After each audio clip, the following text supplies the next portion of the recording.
Hát akkor Bandi. Kicsivel kezded? Miért nem? Jó. Aztán gyere el messzire. Kezdődik? Jó, akkor gyere hátra. Gyere el onnan.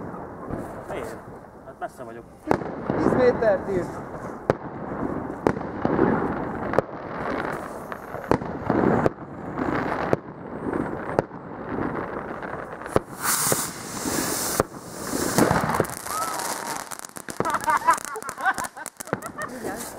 Na, az elrobbant pálca. Kicsit megfeketedett szegény. Igen, igen. Ez olyan érdekes. Boldog új évet mindenkinek. Így van. Boldog új évet és bassza meg a Tesco. És szerintem mindenki szívéből szóltam. Akkor hozd a lámpádat.